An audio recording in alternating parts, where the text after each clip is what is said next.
Et si je vous proposais 3 façons d'augmenter vos vues? 3 façons que vous pouvez contrôler. 3 façons qui vont vous faire littéralement décoller. Ok, dans cette vidéo, je vous montre 3 moyens pour réellement booster vos vues, même si vous n'y connaissez rien, et en plus c'est gratuit. Et Steph, la première façon est plutôt simple à comprendre, donc je t'écoute. Est-ce que vous avez remarqué dans vos données analytiques de chaîne ce léger petit fond rose? Je vous montre. Vous allez dans YouTube Studio, données analytiques, engagement, et il y a ici ce fond rose un peu bizarre.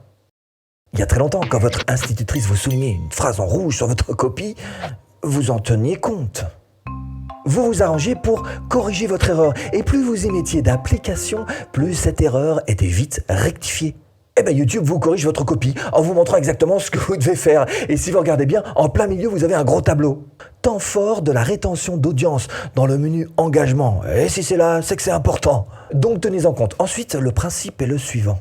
Si à 30 secondes du début de ta vidéo, tu as 72%, comme là par exemple, tu pars avec un évidemment plus grand avantage que ce type de vidéo avec ses 36%. Bon, ça c'est un live, donc c'est difficile de faire un petit peu mieux. Cela dit, prenons un exemple. Supposons que 100 spectateurs aient cliqué sur vos 2 vidéos. Vous comprendrez bien que pour la suite de votre vidéo, partir avec 72 spectateurs à 30 secondes, c'est bien plus avantageux que de partir avec 36 spectateurs. Ça, ce sont des vues gagnées facilement qui ne dépendent en fait que de vous, du travail que vous allez faire dans les 30 premières secondes. Ou dit autrement, pour ne pas perdre trop de spectateurs au début, travaillez votre accroche. Et il y a beaucoup de modèles type d'accroche. Votre accroche peut très bien être basée sur un visuel spectaculaire, sur un teaser de contenu, sur votre vidéo, ou alors sur un effet de surprise, pourquoi pas, sur le fait de piquer la curiosité de votre spectateur. Etc. Ça peut même être des pratiques de storytelling. Pour vous simplifier un petit peu une pratique de storytelling, ce serait de mettre le doigt sur un des problèmes qu'a en particulier votre spectateur, et puis de bien lui faire comprendre que la solution se trouve dans la suite de votre vidéo. Vous avez des vues faciles à récupérer grâce à cette accroche, et vous saurez même exactement quoi en penser grâce à ce tableau temps fort de la rétention d'audience où on vous donne carrément des notes, et c'est pas YouTube qui vous les donne, c'est bel et bien vos spectateurs.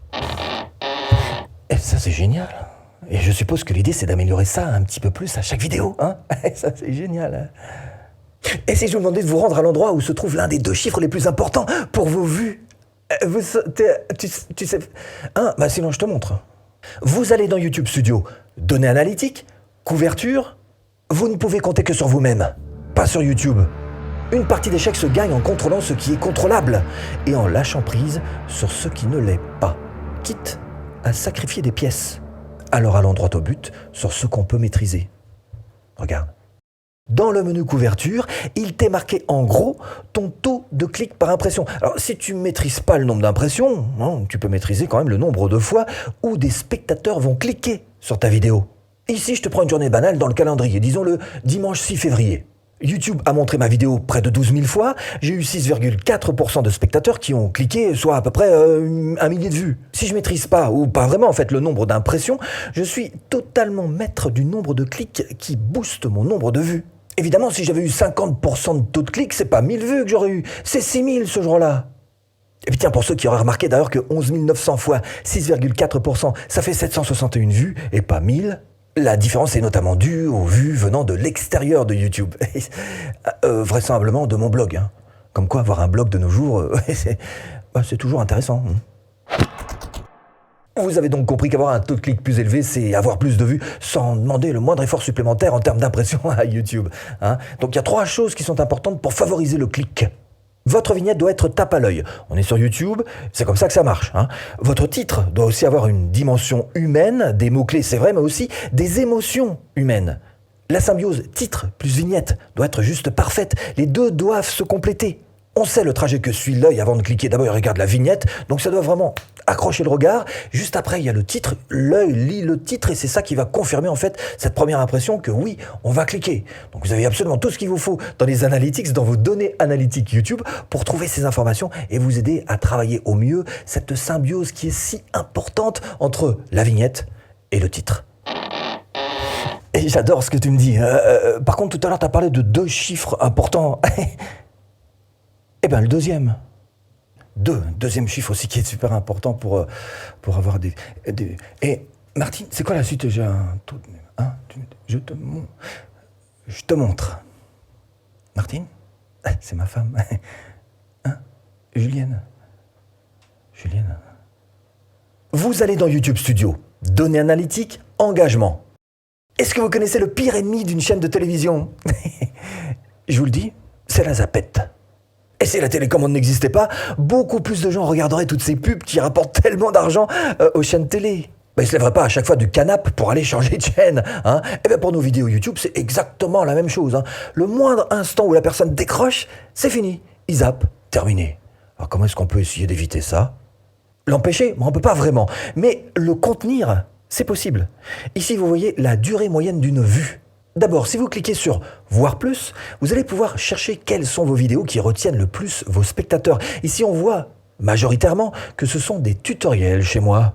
Première indication. Mais pour avoir plus de ce temps de rétention, je rappelle d'ailleurs que c'est un des 2 chiffres les plus importants pour avoir plus de vues, pour avoir plus de ce temps de rétention, vous devriez aussi regarder cette courbe grise dans temps fort de la rétention d'audience. Et ça vous donne votre moyenne haute et votre moyenne basse habituelle. Et votre objectif devrait être, pour chaque nouvelle vidéo, d'avoir un temps de rétention supérieur à votre moyenne habituelle. Pour cette vidéo, vous voyez bien que je suis un petit peu au-dessus de la moyenne. Et peut-être d'ailleurs que c'est dû à une bonne accroche qui m'a permis de commencer au-dessus de la moyenne et de finir donc au-dessus.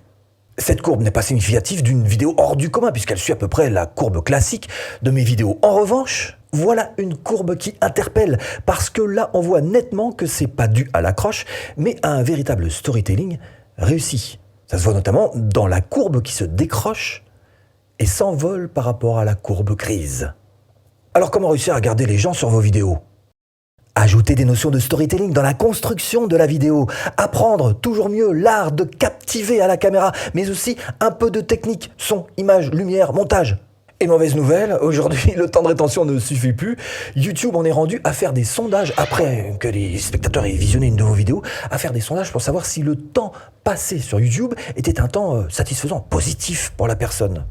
Et ça fait partie de ces critères. Oui, on peut rester scotché 2 heures devant une vidéo, mais si on en sort avec une impression de mal-être, YouTube ne veut pas ça. On pourrait penser que, vu les critiques qui déferlent sur la nocivité des réseaux sociaux, vis-à-vis notamment de notre santé mentale, YouTube cherche à prendre les devants. Notamment en évitant d'exploiter nos biais cognitifs, notamment ceux qui montrent qu'en général les hommes ont plutôt tendance à s'intéresser aux véritables catastrophes qu'aux choses du commun, même si elles sont jolies. Bref, revenons-en à notre sujet. Avoir du temps de rétention, ça se travaille. Même si tous ces chiffres de clics, de temps, sont des choses qui sont quelquefois inversement proportionnelles à votre nombre de vues, ces 3 façons restent tout à fait effectives pour aller chercher des vues. Et si vous voulez aller plus loin, je vous propose tout simplement cette vidéo qui vous sera certainement d'une grande aide. Julienne. À tout de suite, si tu cliques.